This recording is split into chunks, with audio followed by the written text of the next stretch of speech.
Hey guys, welcome to Saber Scouts. I am James Scott, and we are here with part 3 in our question and answer series.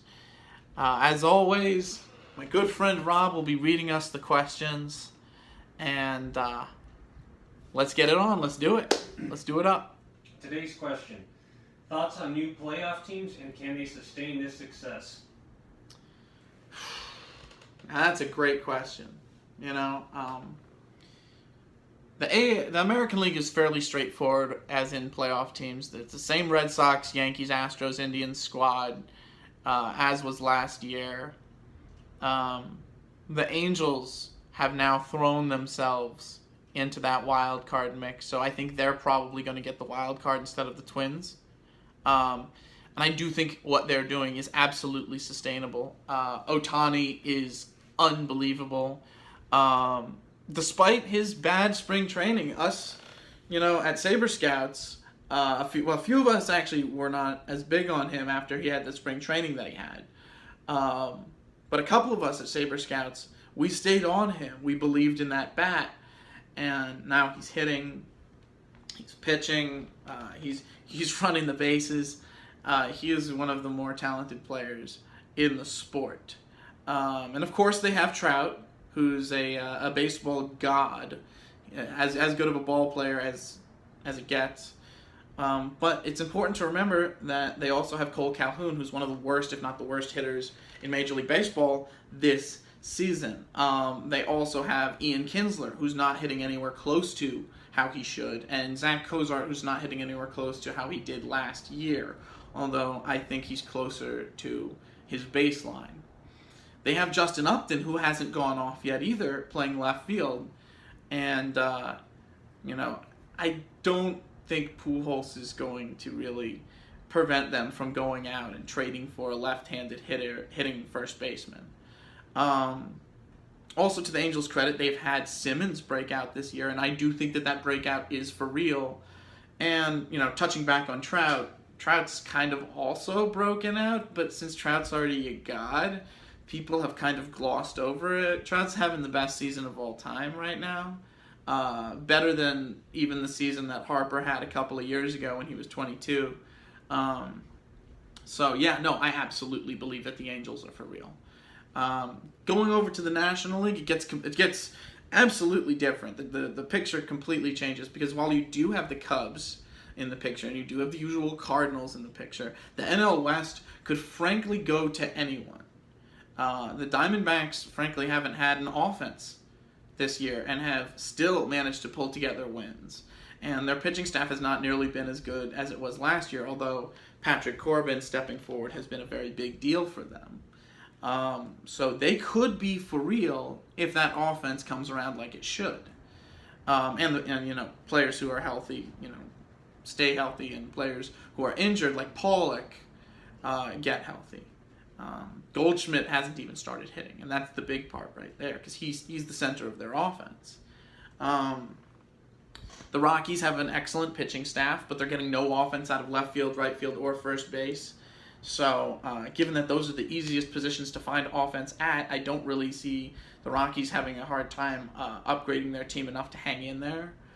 The Dodgers have an excellent pitching staff, but because of injuries and bad performance, their lineup is in a difficult spot right now.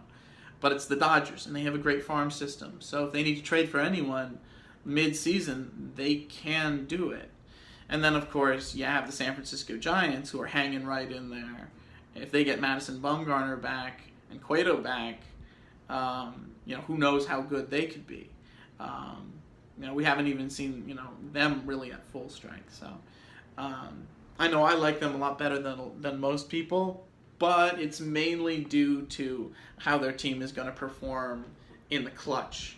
With veterans like McCutchen and Longoria and Posey and, even Belt, where they're more towards the ends of their prime than like in their prime. When those guys have to step it up, they can still do that, but because they're veterans, they also have been around the game. They know all the pitchers. They've been in every single situation. They're not overwhelmed by any situation. And they're also, all of them, really aggressive hitters, and not the kind of veterans where they just pull the ball in one direction or they're specifically slow on the base path. So they're veterans, with a veteran mindset, a near prime body, so they'll be able to access their best skills on their best days when they try. But they also have a younger player's skill set. So that's what I specifically really enjoy about the Giants. But, any four of those teams could get in there. So it depends on health. It depends on just how the rest of the season goes for them. And even by our predictions, all of those teams, even with the most optimistic outcomes, are kind of going to finish right around where each other are. The only advantage that any of them have is really the Dodgers.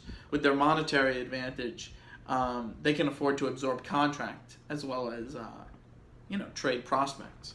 So I guess I'd lean Dodgers in that division, but it's tough. It could really go to anyone depending on how smart the moves that they make are. Probably the team that intrigues me the most is the Brewers. This big baby's face right behind me. Jeez. Probably the team that intrigues me most is the Brewers. They have a developing starting pitching staff, an elite bullpen, and a multifaceted, dangerous offense with Yelich and Kane now in the fold. Once Eric Thames is back, that offense could be doing incredible things. If they can get one or two guys to kind of headline that rotation and give it shape, they will be a complete team. And I'll be a huge fan of what they have going on. The Braves, I think, will last until the end of July, couple first weeks of August, and then they're going to see a fall. None of their players are getting any better than what they've done. At least not this year. And then, you have a team like the Phillies. I think a team like the Phillies with Nola and Arrieta in it, that gives their rotation at least a little bit of shape. And they have Hoskins and Santana in that lineup, which also gives them shape.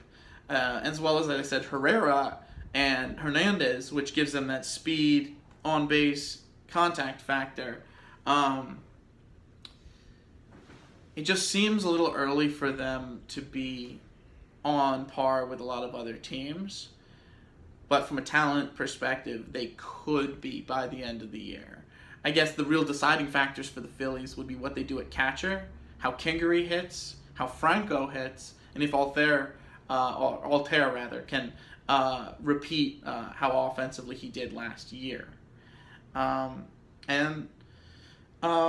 With the Mets, I think the Mets are going to hang right in there. Nationals are too hurt, in my opinion, to be a factor right now. And lastly, I don't think the Pirates are for real either, if we're going to go back to the Central, because I think we passed over them very quickly without mentioning them. As always, this has been James Scott with Saber Scouts. Click like, leave a share, whatever you'd like to do. That's much appreciated over here. If you would like your question answered, please submit it on Saberscouts.com or send it to either me, James Scott, or send it to Saber Scouts' Facebook page. We will answer it, and as long as it's a good enough question, we will answer it. And as always, this has been James Scott with Saber Scouts signing out, and we'll see you around.